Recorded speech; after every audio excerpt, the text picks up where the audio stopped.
lagi bersama saya Daniar Bahar dan juga Bapak Dedi Suhandi dari SMP Islam Al-Azhar Bumi Serpong Damai, Tangerang Selatan. Dan untuk pemirsa yang masih baru saja bergabung, mata pelajaran yang sedang dibahas pada kali ini adalah mata pelajaran matematika SMP untuk adik-adik tentang luas dan juga keliling lingkaran ya Pak ya? Iya, baik itu dia. Dan juga kami masih menunggu partisipasi adik di rumah untuk memberikan pertanyaan melalui line telepon, SMS dan juga Facebook kami. Baik, kalau begitu adik siswa dan juga Bapak Dedi, sebelum kita memulai penjelasan berikutnya, kita simak dulu tayangan yang satu ini, silahkan.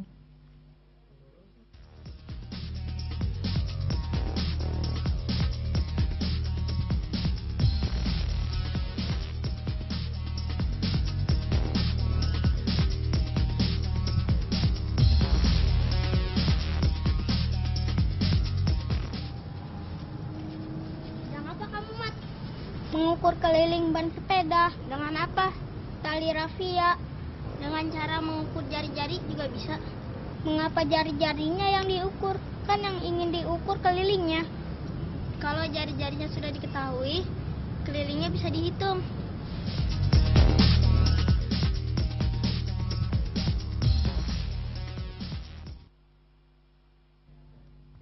Baik, itu dia tayangan yang membuka segmen kedua kita ya Pak ya. Betul. Masih tentang lingkaran tentunya ya. Kali ini tapi ada bagian lingkaran apa lagi Pak yang akan dibahas? Ya, berkenaan dengan lingkaran, tidak hanya berbicara masalah luas dan keliling. Tentu buat adik-adik yang di kelas 8 sekarang, kita akan bahas berkenaan dengan panjang busur, luas juring, dan tembereng. Itu adalah unsur-unsur yang ada di dalam lingkaran. Ya, bagian-bagiannya ya. Bagian-bagiannya, seperti betul. apa kita mencarinya, dan itu yang harus kita pahami. Iya, jadi sekarang kita tentang apa Pak? Panjang busur dan juga luas juringnya ya? Betul. Iya, kalau begitu langsung saja Pak, silahkan. Ya, buat adik-adik di rumah, seperti tadi seorang anak kecil yang sedang mencoba mengukur sisi dari sebuah lingkaran, sisi dari sebuah Ban sepeda ya? ban sepeda, berapa kira-kira akan mencari keliling. Nah, sebenarnya tidak perlu untuk menggunakan tali, itu cara praktisnya. Tapi kalau kita sudah belajar, tinggal kita menghitung berapa panjang jari-jari, maka akan dengan mudah kita akan dapatkan keliling lingkaran. Iya, betul sekali. Nah, berkenaan dengan urusan keliling, maka ada yang disebut dengan bagaimana kita mencari sebuah panjang busur. Oh, ya. Ya. Yang disebut dengan panjang busur adalah bagian yang di dalam sebuah keliling lingkaran. Oh, ya. Contoh misalnya, mana yang disebut dengan panjang busur? Itu dia ya. A dan B ini adalah panjang busur. Baik. Karena A dan B berada pada sebuah keliling lingkaran, maka untuk mencari panjang busur AB yaitu alfa per 360, alfa ini adalah sudutnya. Dikali dengan keliling lingkaran. Iya. Kenapa keliling? Karena busur ini berada pada keliling lingkaran. Itu yang harus dipahami. Atau mencari panjang busur adalah alfa per 360 kali 2 kali pi kali R. Bagaimana dengan menghitung luas juring? Nah, ada lagi. Barangkali adik-adik pernah melihat atau pernah bersantap dengan makanan pizza, sebuah lingkaran dipotong menjadi 6 bagian yang sama besar. Iya, betul. Maka bagian-bagian itu yang disebut dengan luas juring. Ya, maka yang disebut luas juring A, O, B adalah bagian terkecil dari sebuah luasnya. Luas ya. Baik. Untuk mencari luas juring AOB adalah alfa per 360 dikali luas lingkaran. Betul. Kenapa luas? Karena luas juring berada pada luas lingkaran.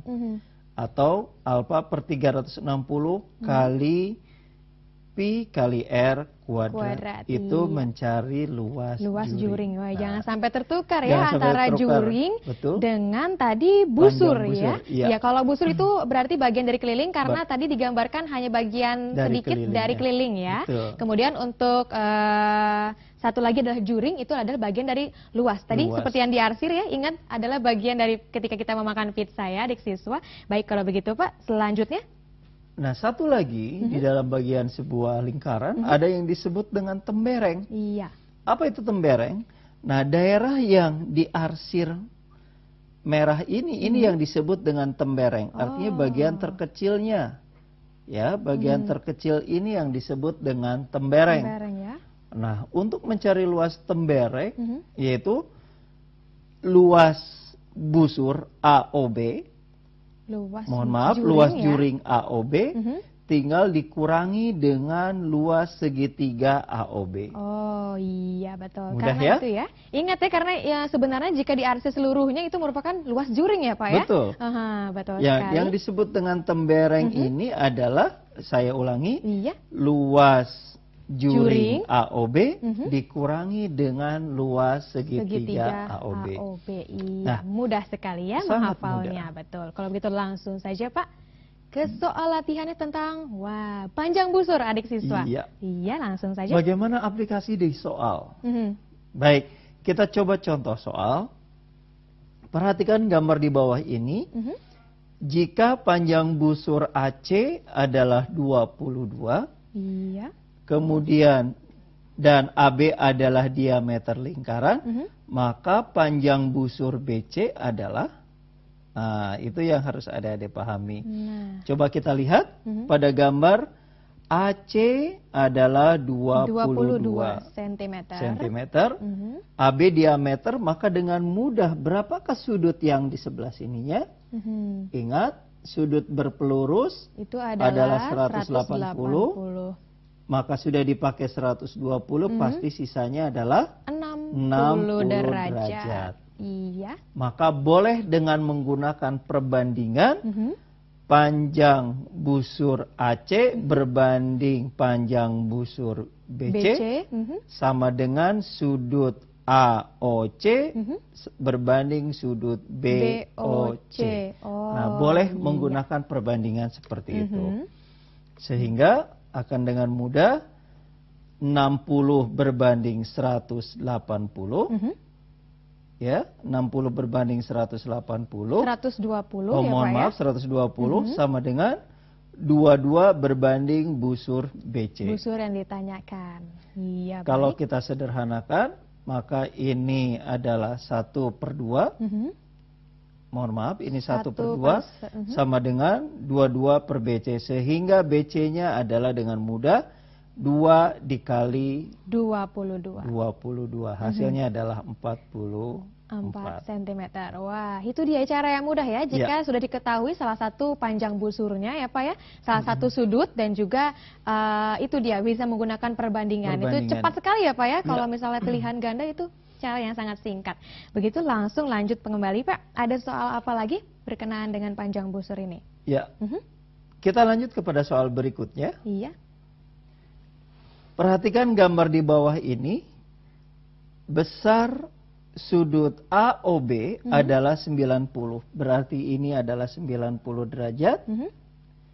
AOB 90 derajat. Iya. Dan COD 60.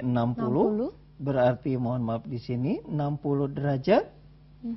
Sedangkan luas juring AOB adalah 120. Berarti ini luas juringnya 120.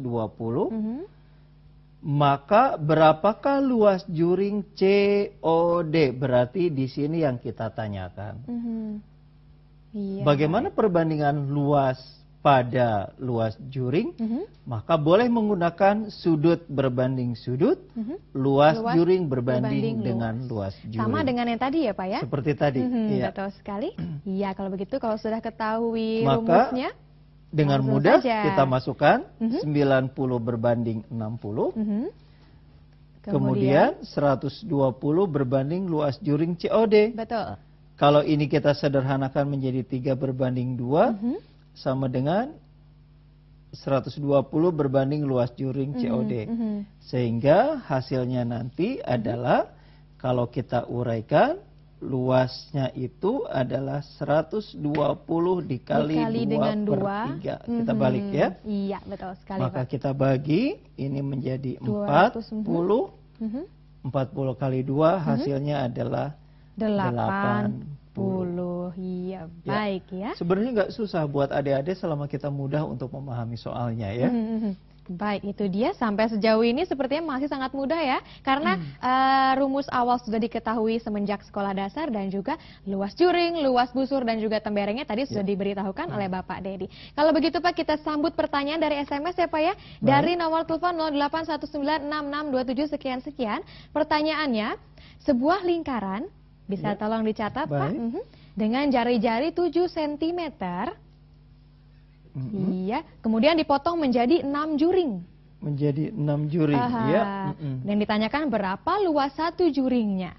Ya, kalau adik-adik melihat ini sama persis dengan pertanyaan barangkali yang suka pernah makan pizza. Iya ya, betul. Ya, ada sebuah lingkaran yang jari-jarinya dengan mudah 7, jari-jarinya 7 cm. Kemudian dipotong menjadi 6 bagian. Betul. Berapakah luasnya? Luas satu juringnya. Satu juring. Oke, kalau lingkaran ini kita pahami adalah 360. Karena dibagi 6, maka setiap sudut satu juring adalah 60 derajat. 360 dibagi 6 ya. 360 dibagi 6. Sehingga berapakah luas juring masing-masingnya adalah tinggal kita masukkan alfa per 360 dikali dengan pi r kuadrat. Iya, dengan luas lingkaran. Alfanya 60 per 360 kali 22 per 7 kali 7 kali 7. Ya? Iya. Kita coret. Ini adalah 1 per 6. Betul. Dikali 22 kali 7. Nanti boleh kita sederhanakan. Ini 11, ini 3. Sehingga hasilnya adalah 77 per 3 bagian. Ya? Itu dia ya, luas setiap juringnya. Setiap juringnya bisa dengan mudah kita dapatkan 77 per 3 bagian. Baik ya, sampai sejauh ini ada pertanyaan dan juga kami masih menunggu pertanyaan dari siswa tentang luas lingkaran ataupun keliling lingkaran ataupun bisa juga tentang luas juring tadi ya Pak ya, luas juring, luas busur dan juga tembereng. Tadi langsung saja Pak, soal nomor 7 ya, tadi sudah nomor 6. Buat adik-adik, bagaimana dengan bahasan yang disebut dengan tembereng? Betul. Bagaimana kita mencari sebuah daerah atau yang disebut daerah tembereng? Baik, kita coba contoh. Perhatikan gambar di samping. Jika jari-jari lingkaran adalah 20 cm, maka luas daerah yang diarsir. Nah, karena luas daerah yang diarsir ini merupakan daerah yang disebut dengan tembereng. Maka kita cari luas tembereng itu. Nah, bagaimana mencarinya? Maka dengan mudah, tadi sudah dipahami di dalam rumusnya, luas segitiga juring dikurangi dengan luas segitiga. Iya, betul. Ya, karena sudut ini tegak lurus, pasti sudutnya adalah 90 derajat. Maka caranya adalah tinggal yang pertama tentukan luas juring. Luas juring adalah 90 per 360 dikali 3,14 dikali 20 kali 20. Betul. Hasilnya adalah 314. Itu baru luas juringnya. Baru luas juring. Iya, kemudian cari luas segitiga. Betul. Karena segitiganya ukurannya sudah berbentuk siku-siku, maka dengan mudah tinggal setengah kali alas kali tinggi. Iya. Setengah kali 20 kali 20 sehingga hasilnya adalah 200. Maka berapakah luas tembereng? Dengan mudah yaitu 3144 atau luas juring dikurangi dengan luas segitiga. Hasilnya adalah 114. Iya, ya, baik ya. Sampai sejauh ini menurut kita semua dan juga pasti menurut adik-adik di rumah masih sangat mudah ya Pak ya untuk diikuti. Betul. Rumusnya juga masih tetap sama, berulang-ulang, luas juring, luas busur dan juga luas tembereng. Kita masih memiliki banyak soal latihan ya dan juga masih memiliki pembahasan tentunya seputar lingkaran, tapi setelah jeda yang berikut ini tetaplah bersama kami pemirsa.